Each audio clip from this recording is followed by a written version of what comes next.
शादी के बाद विदाई का समय था। नेहा अपनी माँ से मिलने के बाद अपने पिता से लिपट कर रो रही थी। वहां मौजूद सब लोगों की आंखें नम थीं। नेहा ने घूंघट निकाला हुआ था। वो अपनी छोटी बहन के साथ सजाई गई गाड़ी के नजदीक आ गई थी। दूल्हा अविनाश अपने खास मित्र विकास के साथ बातें कर रहा था। विकास ने कहा, यार अविनाश, सबसे पहले घर पहुंचते ही होटल चलकर बढ़िया खाना खाएंगे। यहाँ तेरे ससुराल में खाने का मजा नहीं आया। तभी पास में खड़ा अविनाश का छोटा भाई राकेश बोला, हाँ यार, पनीर कुछ ठीक नहीं था और रसमलाई में रस ही नहीं था। और वो ही कर जोर जोर से हंसने लगा। अविनाश भी पीछे नहीं रहा। अरे हम लोग होटल चलेंगे, जो खाना है खा लेना। मुझे भी यहाँ खाने में मजा नहीं आया, रोटियां भी गर्म नहीं थी। अपने पति के मुंह से ये शब्द सुनते ही नेहा, जो घूंघट में गाड़ी में बैठने ही जा रही थी, वापस मुड़ी, गाड़ी के दरवाजे को जोर से बंद किया और घूंघट हटाकर अपने पापा के पास पहुंची।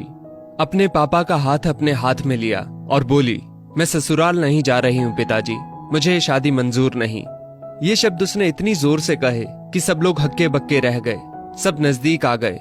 नेहा के ससुराल वालों पर तो जैसे पहाड़ टूट पड़ा। मामला क्या था, ये किसी की समझ में नहीं आ रहा था। तभी नेहा के ससुर राधे श्याम जी ने आगे बढ़कर नेहा से पूछा, लेकिन बात क्या है बहू? शादी हो गई है, विदाई का समय है, अचानक क्या हुआ कि तुम शादी को नामंजूर कर रही हो? अविनाश की तो मानो दुनिया उजड़ने जा रही थी। वो भी नेहा के पास आ गया, अविनाश के दोस्त भी। सब लोग जानना चाहते थे कि आखिर ऐन वक्त पर क्या हुआ कि दुल्हन ससुराल जाने से मना कर रही है। नेहा ने अपने पिता दयाशंकर जी का हाथ पकड़ रखा था। नेहा ने अपने ससुर से कहा, बाबूजी, मेरे माता पिता ने अपने सपनों को मारकर हम बहनों को पढ़ाया, लिखाया व काबिल बनाया है। आप जानते हैं एक बाप के लिए बेटी क्या मायने रखती है?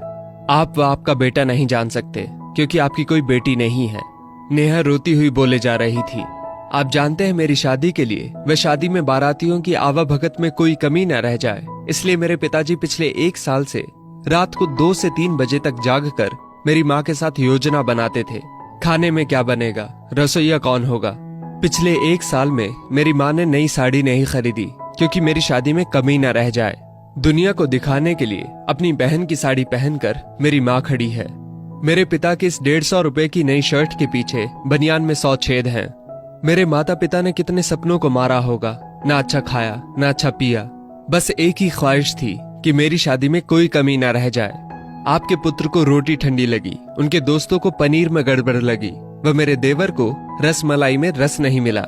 इनका खिलखिलाकर हंसना मेरे पिता के अभिमान को ठेस पहुंचाने के समान है। नेहा हाँफ रही थी। नेहा के पिता ने रोते हुए कहा, लेकिन बेटी, इतनी छोटी सी बात। नेहा ने उनकी बात बीच में ही काटी और बोली, ये छोटी सी बात नहीं है पिताजी। मेरे पति को मेरे पिता की इज्जत नहीं। रोटी क्या आपने बनाई? रसमलाई, पनीर, ये सब केटर्स का काम है। आपने दिल खोलकर वह हैसियत से बढ़कर खर्च किया है। कुछ कमी रही तो वो केटर्स की तरफ से। आप तो अपने दिल का टुकड़ा अपनी गुड़िया रानी को विदा कर रहे हैं। आप कितनी रात रोएंगे क्या मुझे पता नहीं। माँ कभी मेरे बिना घर से बाहर नहीं निकली। कल से वो बाजार अकेली जाएंगी। जा पाएंगी? जो लोग पत्नी या बहू लेने आए हैं वो खाने में कमियां निकाल रहे हैं।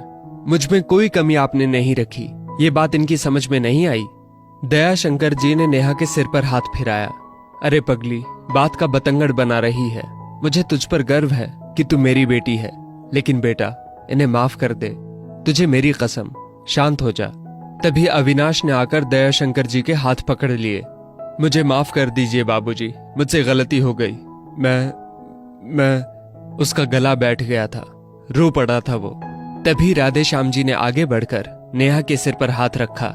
मैं तो बहू लेने आया था, लेकिन ईश्वर बहुत कृपालु है। उसने मुझे बेटी दे दी, वह बेटी की अहमियत भी समझा दी। मुझे ईश्वर ने बेटी नहीं दी, शायद इसलिए कि तेरे जैसी बेटी मेरे नसीब में थी। अब बेटी, इन नालायकों को माफ कर दे।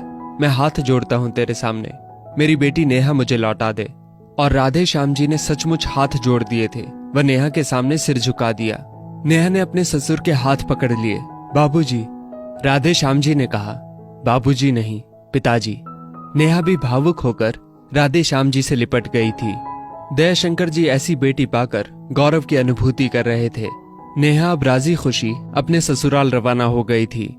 पीछे छोड़ गई थी आंसुओं से भीगी अपने माँ पिताजी की आंखें, अपने पिता का वो आंगन जिस पर कल तक वो चहकती थी, आज से इस आंगन की चिड़िया उड़ गई थी किसी दूर प्रदेश में और किसी पेड़ पर अपना घरौंदा बनाएगी। एक बेटी माँ बाप का अभिमान व अनमोल धन होती है, पराया धन नहीं। कभी हम शादी में जाएं तो ध्यान रखें कि पनीर की सब्जी बनाने में एक पिता ने कितना कुछ खोया होगा व कितना खोएगा। अपना आंगन उजाड़कर दूसरे के आंगन को महकाना कोई छोटी बात नहीं। बेटी की शादी में बनने वाले पनीर, रोटी या रसमलाई पकने में उतना समय लगता है जितनी लड़की की उम्र होती है। ये भोजन सिर्फ भोजन नहीं, पिता के अरमान व जीवन का सपना होता है।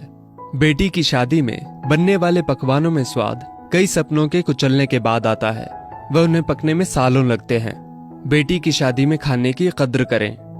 दोस्तों, इस वीडियो को लेकर आपकी क्या राय है, नीचे कमेंट करके जरूर बताइएगा। और अगर आपको ये वीडियो अच्छी लगी हो तो इस वीडियो को लाइक करिएगा, शेयर करिएगा ज्यादा से ज्यादा लोगों तक। और ऐसी ही और भी इंस्पिरेशनल वीडियोस के लिए सब्सक्राइब करें हमारे YouTube चैनल को और Facebook पर फॉलो करें हमारे पेज को। धन्यवाद।